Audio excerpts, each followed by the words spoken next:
Hey, good morning, everybody. So I slept in a little bit today. I was tired yesterday. I felt being tired yesterday. So I was going in and out of, I don't know. I'm going through a healing process to myself.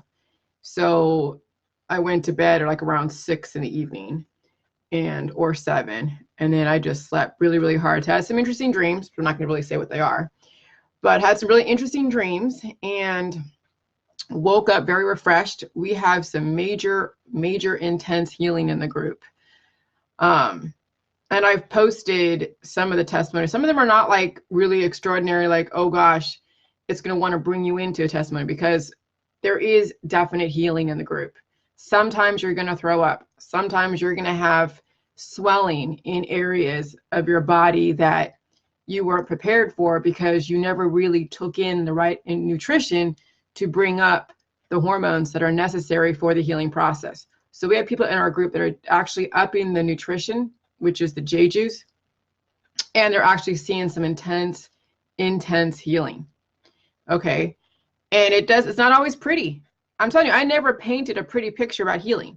Now you're seeing it after 3 years with me that it's looking great. It's looking better, but you got to go through the fire to get to finally a happy place where the healing is not as intense. Okay. So anyways, so I want to bring up a few things. All right. So yes, we have intense healing. And when you first start off on the protocol, you're going to see things that are a priority, that your body is going to deem a priority. And you're going to have to deal with it. If you can get through the first trimester on the protocol and have a set schedule of when you're going to put time aside to actually go through the healing process, you will start seeing things happening. Okay. And you'll be able to deal with it and get through it. So if you are interested in joining the group and getting support around your healing process to then be around like-minded individuals that could help you through this, and it's just even just moral support, even just getting out what it is that you're dealing with, as long as you're okay with putting your business out there, because the group isn't private. People are able to screenshot and talk about you in other groups. So if you do post things that you want to share with the group, remember, Facebook is not private. Okay, even though it's a secret group, we don't know everybody's intentions in the group. So just FYI, but at least you can read about other people's experiences and know what it is that you may or may not deal with. Not everything people are dealing with are you going to deal with. Everybody brings different things to the table. Okay. So anyways, I wanted to also clarify that Monsanto is not the enemy. Okay. Monsanto is not the enemy. I have people from the past that have healed from breast cancer and other types of issues, now still adopting the holistic bubble mentality. If we just eradicate all of these companies and all of these products that have a conglomeration of elements that you find on the periodic table, our life would be so much better. And then they say, oh yeah, Monsanto and Roundup hurt the microbiome. Roundup, pesticides hurt the microbiome. Well, hello, you are also breathing in air. You're breathing in pollution. What is pollution? It's how your environment impacts your weak system. That's what pollution is. Antibiotics is how a conglomeration of elements impact a body, a weak body, and the intention of that specific conglomeration of elements, that package of minerals. That's what antibiotics are. They are basically a package of minerals. And when you have a specific intention behind that package of minerals, it is then deemed antibiotic. Well, it's the same thing with fermentation. Not all fermented foods are created equal. People are all into, oh yeah, the fermentation game, but that's such a very broad scope. There are ferments that have a very horrible chemistry process that will work against you. Okay, it's the lactobacillus with the apple cider vinegars. Okay, so you have not only the fruit sugar that creates lactobacillus or byproduct lactic acid, but you also have fermented ethanol, which is the vinegar. And then, yeah, you have probiotics in it, but that specific chemical process, the apple cider vinegar, actually will work against you. It has therapeutic qualities, but so does chemotherapy. Everything has a therapeutic quality if you actually utilize it for something very temporary and very specific. But overall, it works against your biochemistry. Kefir, yogurt, coconut yogurt, coconut sugar, it's all sugar. Yogurt, the milks and the yogurts that have the lactobacillus or the probiotic, the fermented yogurt and the fermented coconut milk and all of that, that has properties in it that is like sugar properties. Okay, now we know we need sugar, yes.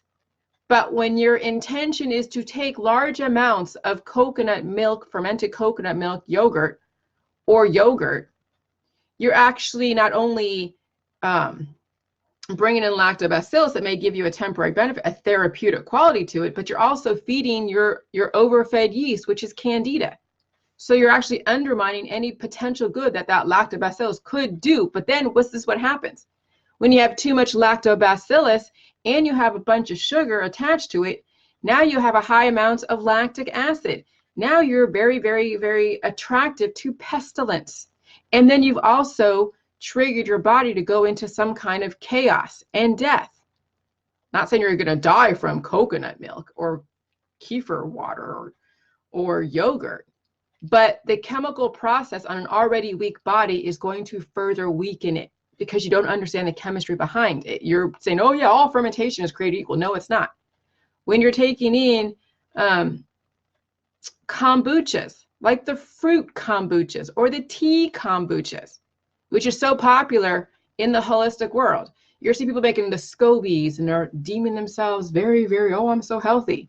That is a chemical process that works against the body. Because again, you have an overabundance of lactic acid. Now you're attractive to pestilence, which smells out death. And then too much lactic acid contributes to rigor mortis in a body. So that's what happens when you have an overproduction of lactic acid in a dead body. It's called rigor mortis. That's what happens when you die and rigor mortis sets in. It's that lactic acid comes to surface and stiffens everything up. When you go and run, people who are exercise freaks, and I say that in a nice way, but when you are exercising and running and you have stiff muscles, what do they say? Oh yeah, take some potassium, eat a banana, or take some electrolytes. Well, what's in electrolytes? Potassium, magnesium, salt, water. Yeah, the electrolytes then disperse the lactic acid, so you don't have a stiffening of your muscles to make you feel uncomfortable. So, so you don't want to have a lactic acid overabundance, and so these people who are promoting all this fermentation, these holistic people who are promoting fermentation, but they don't say the type of fermentation because they think across the board everything that fermented is great. So they ferment beets, they ferment carrots, and they ferment all these sugary things, and that contributes to the imbalance of the body because of the chemical process. Beets have a high amount of sugar in it. Okay? Yeah, that stuff tastes good, but of course you're feeding your sweet taste buds. That's why you have taste buds, so you know if you're taking in too much sweet, you're causing imbalance. If you're taking in too much salty stuff, then guess what? You drink water to offset that. Okay, so you have taste buds and involuntary and voluntary mechanisms that your body will manifest in times of when you bring in certain types of elements in your body. Okay, so when people tag me and stuff, when some naturopathic or holistic person is demonizing Monsanto, they don't understand the chemistry, that you live in a world full of elements. You live in a world full of elements. You cannot get away. What the holistic industry and the allopathic industry is, what they're really trying to do is have children and people live in bubbles. They're not teaching people how to adapt to the changing conditions. No, they want to take away and discriminate. Oh, I can't eat this. Oh, I can't eat that. They want to teach discrimination. That further perpetuates the divide and conquer in our society when you basically subscribe to discrimination, even in the food supply. Now, in the beginning of JJ's, you're going to discriminate because you have an imbalance already, but that's a very specific process that in the end, the intention in the end is not to discriminate indefinitely. See, when you finally get healed and sealed, you can have little bits of fermentation here and there.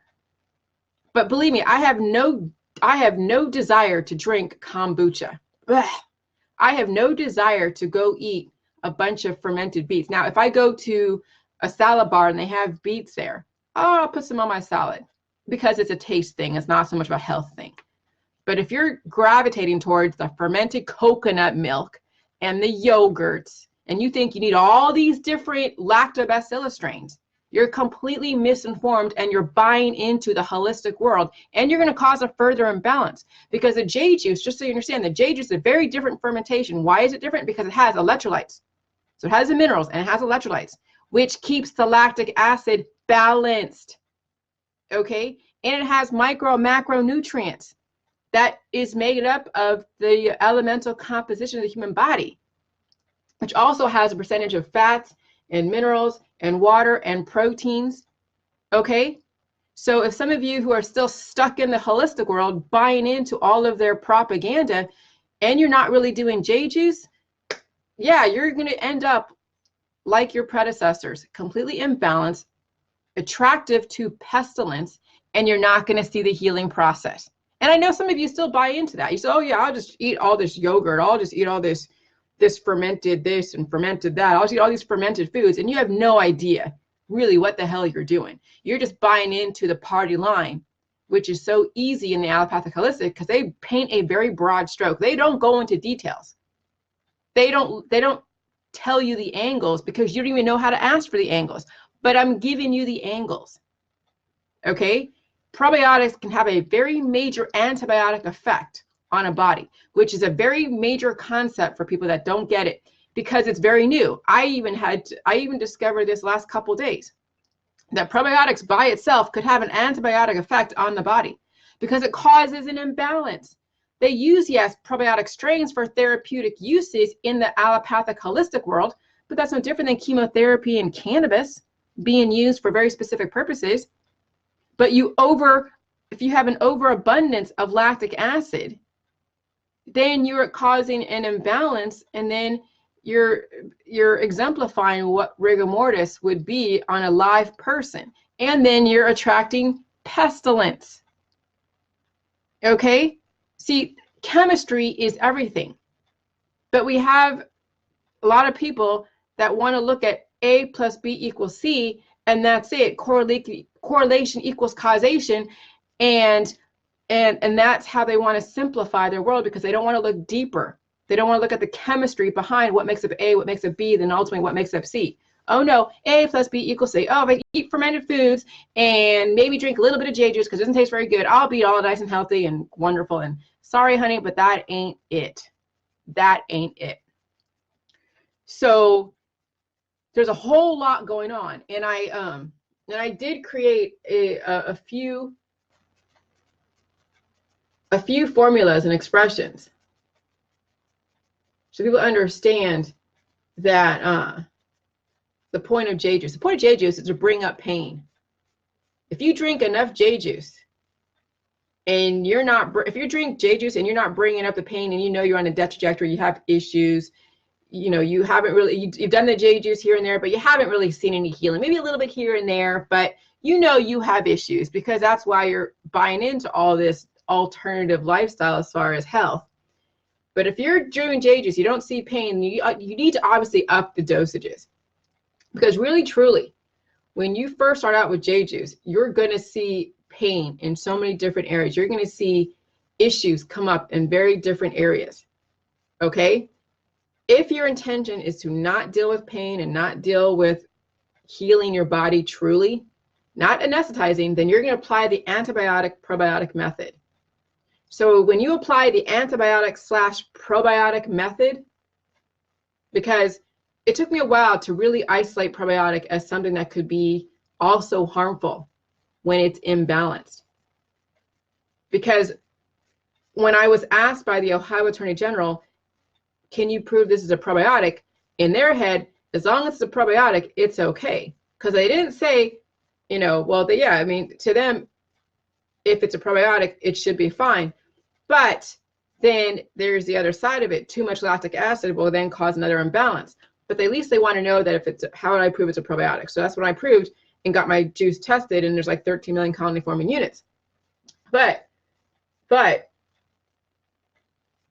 too much of a probiotic will then cause an imbalance and whatever, but it can also be used for therapeutic reasons too. So when I created this, so when I finally created this, when I finally realized that probiotics can be used antibiotically, it's because I created this formula. Because when you create mathematical equations and formulas, you have to start thinking from a very different point of view. Okay? And so I had to bring in like logic symbols and other types of symbols. So this is if and only if. So these are if-then equations type of thing. But if and only if you apply the antibiotic, which is basically equal, okay, to a probiotic. So let me find that.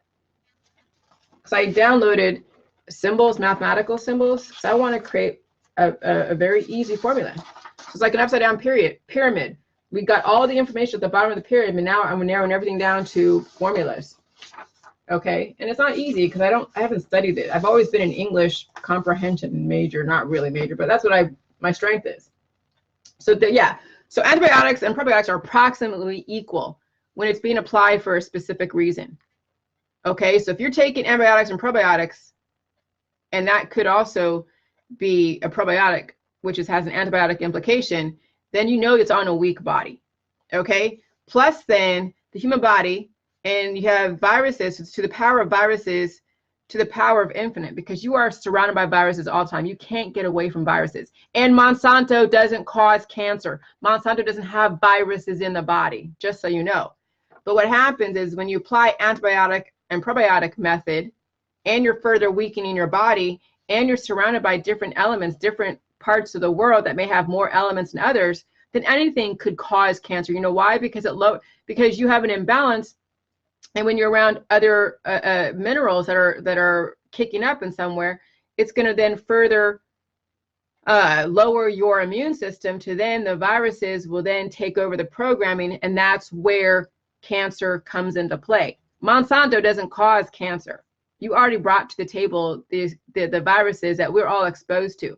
It's the fact that you have a weak body right here, a weak body, okay, divided by, or actually the productivity divided by energy, which is basically pain, on a weak body, okay, with at times a human body with to the power of viruses to the power of infinity, because you're always going to be around viruses, equals death. So all of you that are still playing that, I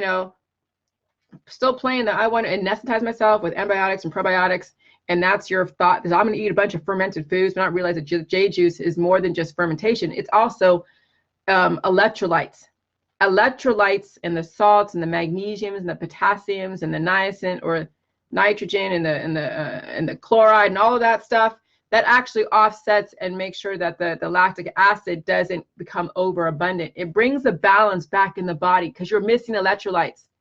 Okay. And so anyway, so then you're so all right. But anyway, so then you will deal with pain, but what you're trying to do is apply the antibiotic probiotic method. So you're trying to alleviate pain on a weak body. Yeah, your whole method here, when you apply the antibiotic probiotic method, is you're going to go on a death trajectory. That's just basically it. So with the J juice is if and only if for life is when you have the human body to the infinite power of viruses to the infinite power, or to the power of viruses that's infinitely happening, plus J juice infinite to the infinite power, plus then the productivity, divided by energy, which is definitely the pain sequence, on a strong body, which is basically pain and productivity and pain on a continuous basis indefinitely, equals life. Because even when you heal and seal and you walk into an area that is highly, highly pathogenic because of all the different energies, it's pathogenic only to weak people, but you'll be able to adapt. So you might have an upset of homeostasis. Some of you may feel it, some of you may not feel it. It just depends on how strong those energies and those strong the negative elements are. Because if you're used to one environment, let's say the Canton, Ohio, and then you go to like somebody else's house in like Virginia, or you go to another country, well, your body's going to have to adjust and adapt to its surroundings. So you're going to see a little bit of an upset of homeostasis, but a strong body will transition nicely. A weak body will be like, holy crap, Montezuma's revenge, having diarrhea 24/7. Okay, so how you adapt to your environment is relative to how strong or weak your body is. All right. So then on that note, so if we're on a death trajectory all the time, guess what? Every generation dies. When every generation dies, it means that some leadership has to go and re-educate. Then you have overlap of old ideas, which is why we're seeing all this crazy and why I'm getting attacked by so many different people, because we have people who have old ideas. And now we have my generation, Gen Xers, who have a new idea, and I'm being attacked for the new ideas because the old idea people are still stuck in their looping. Okay? And so now you have this disconnect between the old world and the new world. And that's what happens every generation. Every time you reproduce on a mutated body, you still have old ideas being put out there. And then you have someone with a new idea, they conflict, and then there's wars. Okay? Then there's wars. So I was watching a movie this morning, actually last night, well, this morning, like early in the morning, and I'm watching about they're called Uyghurs, and that's how you say, yeah, Uyghurs. It sounds weird. That's not what you think as far as in the rap world. In China, the Muslims are a minority in China. Okay, and this reminds me of when I went to China, and I traveled with a girlfriend that's from China. She was in my anthropology class. Interesting. My history of anthropology class. So I helped her through the class because English is a second language. So we studied together, and then I saved up some money to go take a trip to China with her. And she's from the south part of China, and she's like, hey, I'm going back home, because she's trying to transfer from City College San Francisco, which is where I was going at the time, to then UCLA. So she was in her last year, her second year, and I was still doing my thing. She goes, hey, I'm going back to home this summer. You want to join me? And you can go through the Chinese. You can buy the tickets through China or whatever, and it's be less expensive. So I bought tickets through her, and so the tours and the airplane tickets were all very inexpensive, like $800. And then the tour was like $400, and the tours were like going to Beijing, and then seeing the Great Wall and seeing the Forbidden City and all that. So I traveled with her going into China. So we got on the plane from San Francisco, went to Hong Kong, and then from Hong Kong we hung out there for a bit, and then took a train or a bus or a taxi. I think we took like a bus until someone picked us up somewhere in the middle of China, like in these rural villages. And then from there, we then took a trip to her family's area. Okay, so it was a big city, and it was Guangzhou. So I was in Guangzhou for a bit, and the family, I think the dad worked for a university, and so it was a big tall government building, and it had guards, and it was just like everything was stone. It was a big huge high rise, so it was very interesting. And so anyways, so we did all the tour stuff, and I got sick because I took the yellow fever vaccine because they recommended that when I traveled. So I got a little sick. And so we didn't do the natural tours, which would have been awesome, but we were too sick to do that. So we stayed for 2 weeks in Guangzhou, and I hung out there and just got to know her, her family and friends. And then she stayed there, and I had to go back home. So on my way back home, I don't have the language. She was the one that kind of guided me through. So we went through customs from mainland China into Hong Kong. I left my bag on the bus because I didn't know that I had to take my bag with me when we gone through the customs. I just thought we were just going through I didn't know. And I was being talked to by a guy who was Muslim, a bunch of, like a group, like 3 or 4 of them that spoke English. And they're like, oh, you're the only other English speaking person. Hey, how's it going? Just wanted to kind of, because we had a common thing. We spoke the language, and the English language. So I was like, okay, cool. And then we ended up stopping, and then we had to get off, and I went through the turnstiles, and then they detained me. And I didn't see the Muslim guy going through, but they detained me. And they're like, hey, so you left your bag on the bus. And there was this Chinese guard, and I'm like, oh, I didn't know. And I had in my bag was like a bunch of just cheap Chinese stuff. It was like a rug and just some stuff that I bought, you know, in China. And so they finally realized I wasn't some terrorist or anything, and I wasn't connected to that guy in the back, or the few guys in the back. And so I was like, oh, so they let me go, and I went back on the bus, and we moved on to our next destination. And I didn't see those Muslims on the bus. I'm like, what the hell? So that didn't strike me until later on, when I realized that there is it's called the Uyghur population there, and they're always like they're on the, I think, the northern part of the border, and then there is an actual population within China that serves China. And so this movie was talking about how these Uyghurs that are being persecuted in China because they're Muslim, and they're trying to re-educate. So China, okay, yes, it's a dictatorship of sorts, all right, no different than, like, I guess, North Korea, but they're a bit more friendly, but they're still, it's friendly to the Westerners, because they still adopt Western culture. I mean, when I went to China, they had a huge section on Western CEOs and Western entrepreneurship. So there's a major affinity for the West, but they still want to keep the old ways and bring in the new ways. And then there's that disconnect, or that kind of fight. And now we're looking at Hong Kong is trying to fight being brought back into China, and Taiwan, you know, and all that stuff. So we're seeing a lot of geopolitical stuff going on because of the old ways and the new ways trying to merge together, and there's this fight. And that comes from the death trajectory, okay? So when you have a dictatorship, which could be good or bad, see, dictatorship's always been bad because it's always been about absolute law and absolute power, and then when they kill people, it's people that don't fit in with whatever their model is. And it's because we have old ways and old cultures, or different cultures that are trying to assimilate to a majority, and there is this disconnect because nobody's on really the same, not everybody's on the same page.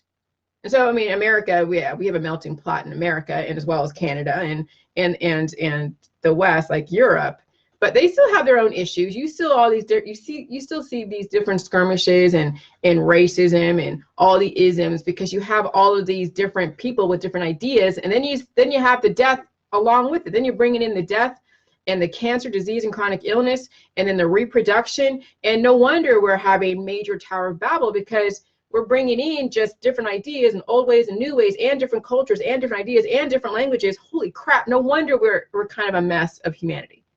Okay, so I was looking at this thing about dictatorship, because in my group, I'm like a dictator in a way. Okay, you know it. That's why I get so much bad rap. Oh, Jillian's like her way, the only way, and she comes down hard like a freaking dictator. She's like a Nazi, whatever. And I get it, because I don't want weakness in my group.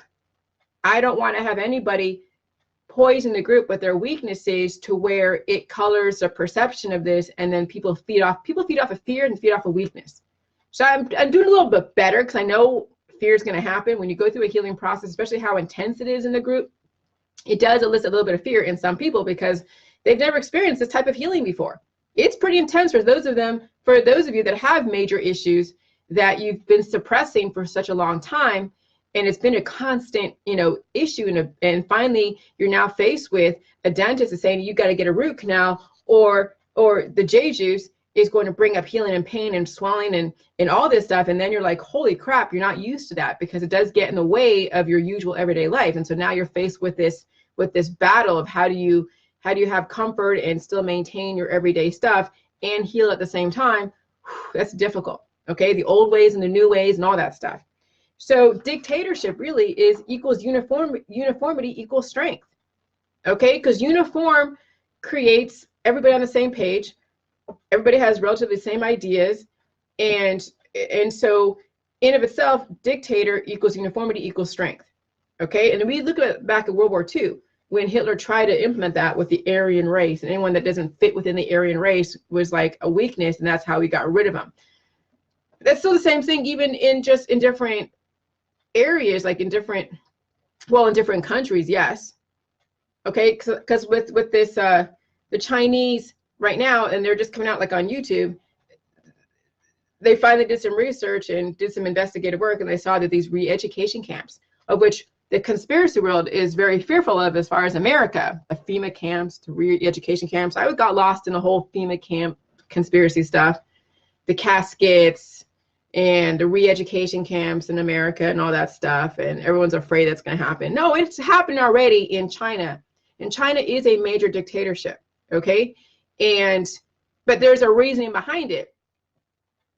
Not that what they're doing is wonderful in the eyes of, because when you're taking somebody and they've never said anything against the government, but their religion and their ideas are not uniform with the majority, they see it as a weakness. They want to go and re-educate. So they actually kidnap families, even the ones that didn't do anything wrong. They've always been loyal. They teach English or to teach some kind of, class in China, but they're Muslim. They're called Uyghurs.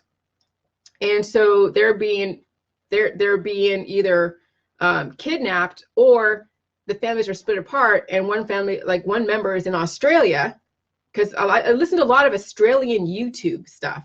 They have like Australian 60 Minutes, Australian ABC. Australia has a lot of interesting videos as far as what goes on in the world. So I'm listening to this and I'm like, oh my God. So they have the son who's in Australia, who has his passport. He can't, like his wife and his child's passport has been taken and revoked. And one area in China that's full of the Muslims is like a police state. They actually have the biometrics. Okay, you're talking about biometrics in America. It's biometrics to the freaking infant of power over in China, where they're doing facial scans or doing behavior scans. They have it to where they can figure out if you're Googling specific prayers, whether it's Allah or Christianity or some other type of thing. And so China is trying to figure out how to see who has a different idea, and they're strategically, surgically targeting, okay? And then they're kidnapping them and taking them to re-education camps, and then they have to go through what you've seen like in China, and it's in North Korea, some of the videos that come out in North Korea, where they're completely being brainwashed and saying that, the leader of China is great, and they're learning the national anthem of China and all that stuff. And some of them are getting tortured too, because they don't want to renounce their religion or their culture, and they don't want to assimilate to China. So then guess what? They torture them, and some of them, I guess, die. Some of them have been in there, like they're in their 80s, and they go in there, and then when they leave the camp, finally after a year later, they die because it took every bit of ounce of their life force to withstand that brainwashing. And then they go back out in the population. They can't handle it. Their body gives out. Okay? But see, here's the thing. Dictatorship, absolute law. If you have absolute law, so dictator equals uniformity and strength. Okay? Can you see that? And then you have absolute law, of course. That's a dictatorship. It's absolute law. Like I have in my group, absolute law. Nobody can talk a mess about the Jeju at all. If you do, you get kicked out. You go back into wherever you want to go to, and then you go to another group. It doesn't matter. Okay? But on a life trajectory, no need for re-education. There's no reproduction. You don't need to re-educate. There's no misconception of ideas. You're not bringing in old ideas and new ideas and trying to merge them together and convince somebody, which is what we're doing right now. Right now, we're on a death trajectory. Not all of us, but some of us. So when some are on a death trajectory, they're not going to understand this information. And so now you have a conflict. So now I'm trying to re-educate, and they're trying to re-educate me, and I'm trying to re-educate them. It's like this whole Tower of Babel. No wonder we have such disconnects, okay? So with dictatorship, when you have on a life trajectory, there's no need for re-education, okay? Because there's no reproduction. We're not trying to teach a prior generation new information because it's already there. We're continuously living. There's going to be no need to re-educate. And if there is a change, we will adapt. But we already have the foundation of information. But right now, what we have is people are dying and people are being born, and then we have to go educate them in the system. Then we're dealing with all the mutations and all of their idiosyncrasies and all their issues. Now we have to factor that in. No wonder we have a really failing school system and a failing society. Okay? So absolute law, or absolute law and rule on a death trajectory, is reproduction and overlap. Okay? And then continuously re-educating. All the time, we're continuously reproducing, and then there's this overlap of old ideas and new ideas, and we're trying to go forward in advance, and we have old ideas overlap with new ideas, and then there's that whole back and forth, and then we're continuously re-educating, and that equals death and chaos. Okay, that's why we're having issues, is because we are dealing with either a life trajectory or a death trajectory, and now it's a death trajectory. And it's because we are continuously trying to re-educate people and bring in old ideas and new ideas. And that's why there's so much. So really, truly, maybe the New World Order actually is a good thing, because it would alleviate all this confusion. Me trying to get my information to my parents who have old ideas, and I have this new idea, it creates total like this. So there are things that I can't talk about with my parents because they're bringing in old ideas. They already have old ideas, antiquated ideas. Live off of drugs forever until you die. It's okay to die. Those are antiquated ideas. And I'm saying, hey, no, wait, maybe we can live indefinitely, but you have to bring in the right elements. And I bring this out to the population who is still antiquated in their thought process. No wonder. So I know it's going to take time before we get this information out. And if we continuously reproduce on bodies that are not fully equipped to be in this world, we're going to have to constantly re-educate. And then there you go. You're going to have all of the confusion.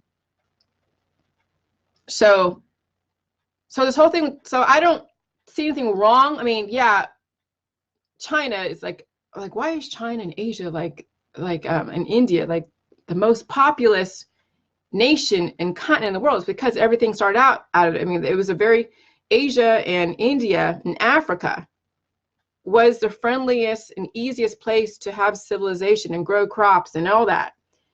And, you know, Europe and America and Canada, it's very extreme climates, very extreme. So, but in areas, I mean, really, we think about it, like in America, the most friendliest climate really is California. Okay, because even northern like Oregon and Washington, snow. It's not easy to live in snow. I live in snow here in Ohio. Everybody wants to go down to Florida, but then they have extreme weather down there. It's so hot. So the temperate climates are in like Asia and India and all. So yeah, that makes it to why there's so much population out there. 1.28 billion people. We have like what, 300 million? And then we have everybody reproducing in chaos. Oh, Jesus. Oh my God. So, you know, dictatorship is not necessarily bad because it does create uniformity and its strength. In my group, we have, yes, I'm the dictator in my group, but I'm a good, benevolent dictator.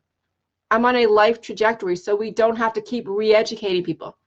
But we have newbies that come in all the time. So it's like almost like reproduction. I'm hoping that one day I'll filter everybody in the whole world through my group, and then nobody's reproducing. Well, if they are reproducing, that's great. Then we filter them through the group, and they're getting educated. But guess what? Then they're getting educated out there in the mainstream and homeschooling and all the different religions and the different ideologies, and then they try to learn this stuff. Now you have a conflict of ideas. And this is where wars and misunderstandings and misconceptions and all of that stem from. It's because we're not coming from a very standard foundation point of life and to where there is a specific process. So that's a specific process. So that's why we have schools, to at least attempt to have some kind of common foundation. So all these anti-school people really should be more like pro, let's put not only resources and money, but actual effective teaching or requirements, and maybe get away from all the arts and be more towards biochemistry, chemistry, physics, and math, and forget all the arts and humanities. Maybe that's what's contributing to all of the chaos, is because we have so many people that are so emotional and so political that they've contributed to getting away from the logic and the reasoning. And now it's all about emotion. Oh God, I'm a great artist. So I don't know. That's my thoughts on that. But yeah, when you live on a society that stems from death and reproduction, you are continuously re-educating, and the major overlap of the old generation and the new generation, yeah, it causes wars. That's what it comes down to. It causes wars. So I can appreciate what China is trying to do. Not that I love their methodology, but what are you going to do? I mean, They're looking for weaknesses in the population, just like I look for weaknesses in my group. But since they're not living on a life trajectory, they're dealing with a death trajectory, it's always going to be chaos. They're always continuously going to be hunting for somebody that has a weak mind and a weak soul and a weak this or a weak that, or have a different thought process that will then weaken their fabric of uniformity. And people are continuously reproducing. And so that's weaknesses that are out of your control. Maybe we do need a lesser fertile society and more uniform life trajectory type of people, type of thing. So I don't see anything wrong with the Georgia Guidestones. I don't see anything wrong with the New World Order, so to speak. Everybody has a choice. Not like they're not purposely killing you guys. You guys are killing yourself. It's all self-induced. Ignorance is a choice, especially with the internet. It's not about, oh, credible sources. There's enough credible sources to have that foundation for you to understand where my information is coming from. And these are new ideas now being conflicted with old ideas. That's the chaos in our society, is the fact that that's how our society is set up, and that's the thought process nowadays. Oh yeah, death and reproduction, and then the overlap of old ideas and new ideas. No wonder I had so many issues when I first rolled this out. No wonder countries come down very hard on their citizens that don't think in the uniform way. No wonder communism exists, because it in of itself isn't horrible, but it's on a death trajectory, so it is horrible the way they go about doing it. You can have a communist type of ideology with a life trajectory where everybody that's equally healthy, equally contributing. Nobody is getting, nobody is so greedy where they take all the resources. Okay? Yeah, it's right now, since we're on a death trajectory, we have different levels of health in our society. So a communist way would then disenfranchise those that are working their ass off,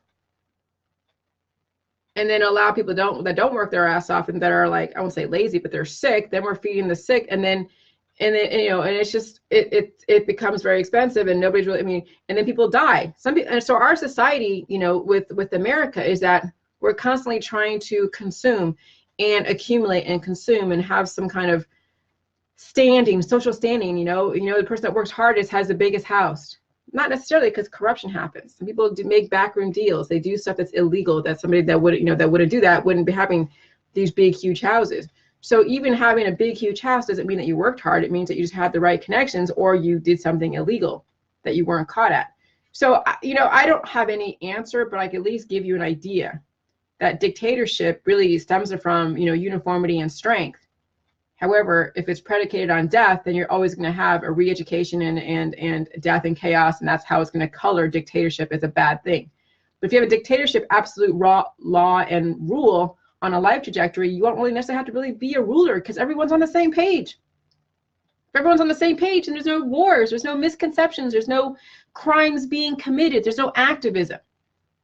There's nothing wrong with being on the same page, and we're all then uniformly living towards life with shades of differences of how we go about doing it, but the still fundamental in common is that life,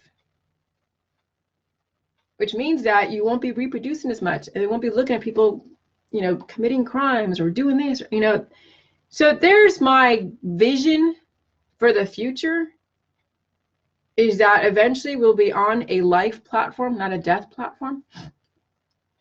And dictatorships aren't necessarily bad, but they are if it's on a death platform. And China is on a death platform, so that's why their dictatorship is looking bad. North Korea is on a death platform, because you're seeing a cancer, which is a certain amount of people in that society just completely taking all the resources from the rest of the people. Okay, there's a way to spread out the resources equally, where everyone can have a great life and have great experiences and raise great families if they want to. But what right now in our society is that it's always about a group of people taking most of the resources. And then you have sickness and cancer and disease coupled in with that. Then you have politics. And it's like, yeah. So anyways, we're on a new trajectory. We're on a new foundation. And so that's why, you know, I really focus on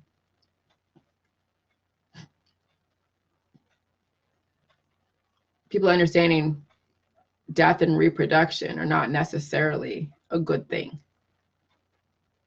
Okay. Yeah, kids are great, but how you raise the kids and then what kind of issues they have, because yeah, every generation, kids seem to have more and more issues, mentally, physically, all of that. All right, that's it. You guys have a good day. I think that's all I have, right? Yeah. All right. Bye.